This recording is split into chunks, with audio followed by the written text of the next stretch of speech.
اعوذ باللہ من الشیطان اللعین الرجیم بسم اللہ الرحمن الرحیم وبہ نستعین وہو خیر ناصر ومعین۔ سلسلہ دروس صحیفہ سجادیہ میں آج صحیفہ سجادیہ کی 46 نمبر دعا کا تذکرہ ہے۔ امام زین العابدین علیہ الصلوۃ والسلام عید الفطر اور روز جمعہ کے دن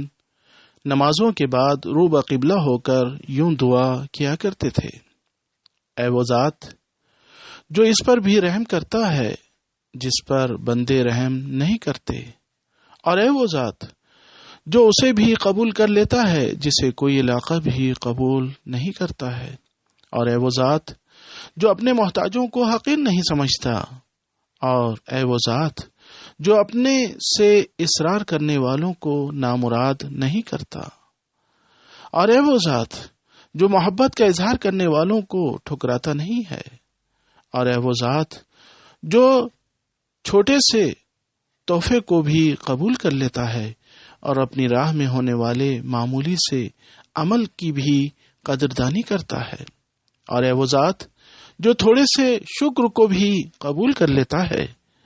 اور اس پر بڑا اجر عطا کرتا ہے، اور اے وہ ذات جو قریب ہونے والوں سے قریب ہو جاتا ہے، اور اے وہ ذات جو منہ پھیرنے والوں کو بھی اپنی طرف دعوت دیتا ہے،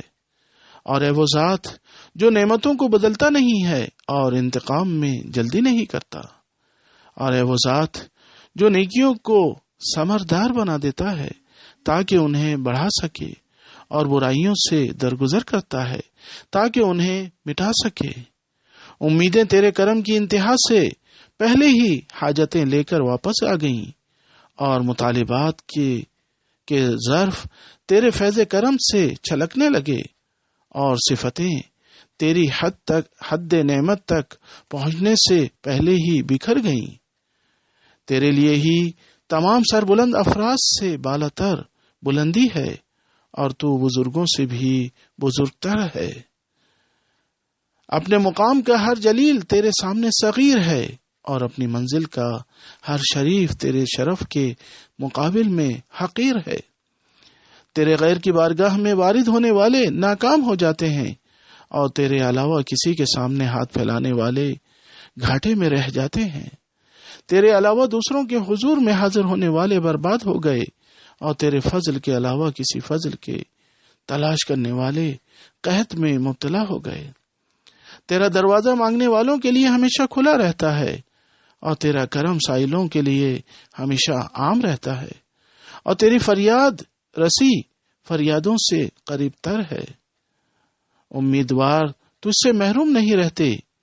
اور مانگنے والے تیری عطا سے مایوس نہیں ہوتے ہیں، اور استغفار کرنے والے تیرے عذاب کی بنا پر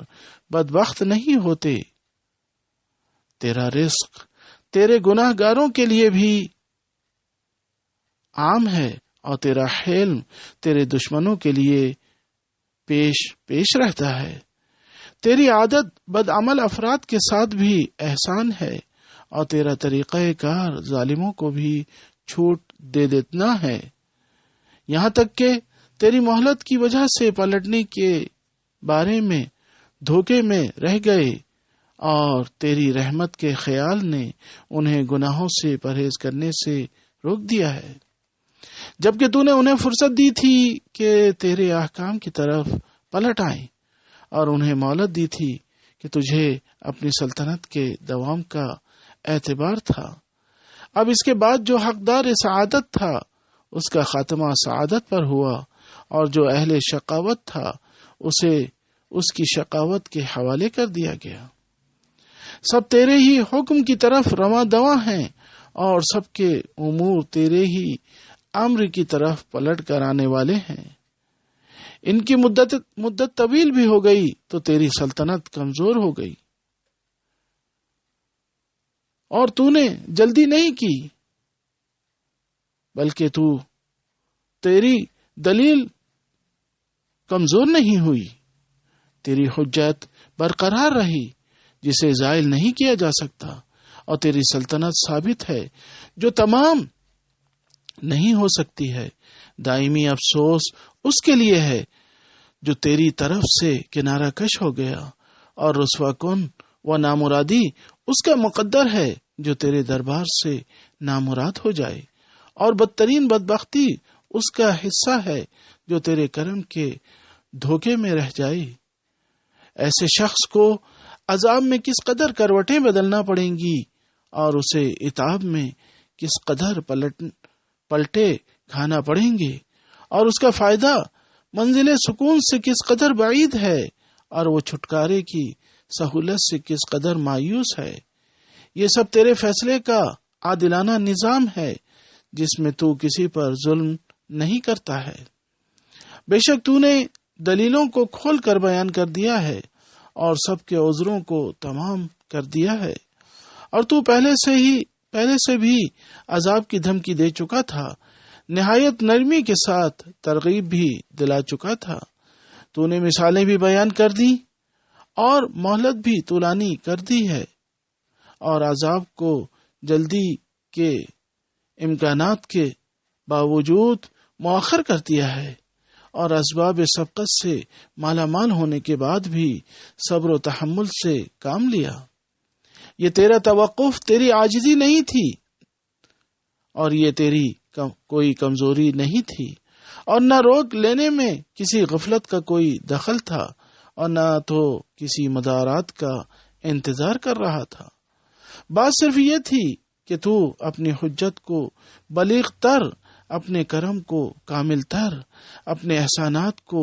مکمل تر، اور اپنی نعمت کو اتم و اکمل بنانا چاہتا تھا۔ یہ سب ہو گیا اور ہو رہا ہے، اور یہ سب ہوتا رہے گا، اور تو ہمیشہ باقی رہے گا۔ تیری بزرگی اس بات سے بزرگ و برتر ہے کہ جس کی حقیقت کی حد بندی کی جا سکے، اور تیری نعمتیں اس بات سے کہیں زیادہ ہیں کہ ان کا مختصر سا بھی شکر ادا کیا جا سکے۔ میرے سکوت نے مجھے تیری حمد سے قاصر بنا دیا، اور میرے توقف نے تیری بزرگی کے بیان کو سے گونگا بنا دیا۔ اب میری آخری حد امکان یہ ہے کہ میں عاجزی کا اقرار کر لوں، لیکن کسی بے رغبتی کی بنا پر نہیں، بلکہ اپنی عاجزی کی بنا پر۔ اے میرے پروردگار، لہذا اب میں تیری بارگاہ میں حاضری کا قصد کر رہا ہوں، اور تجھ سے بہترین عطا کا سوال کر رہا ہوں، اور محمد و آل محمد علیہ الصلاۃ والسلام پر اپنی رحمت نازل فرما،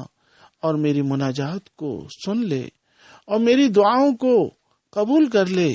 اور میرے دن کا خاتمہ ناکامی پر نہ ہو کرنا، اور میرے سوال کا مقابلہ مجھے ٹھکرانے سے نہ کرنا۔ اپنی بارگاہ سے میری واپسی کو باعزت بنا دینا، اور اپنی طرف میرے پلٹ کر آنے کو عزت و احترام سے آشنا کر دینا۔ تیرے لیے کسی مقصد میں کوئی تنگی نہیں، تو جس چیز کا چاہے ارادہ کرے، اور جس چیز کا بھی تجھ سے سوال کیا جائے، تو عاجز نہیں ہے، تو ہر چیز پر قادر ہے، اور کسی کی کوئی قوت و طاقت نہیں ہے سوائے تیری تو قوت و طاقت کے۔ تو ہی بزرگ و برتر ہے۔ وآخر دعوانا ان الحمد للہ رب العالمین۔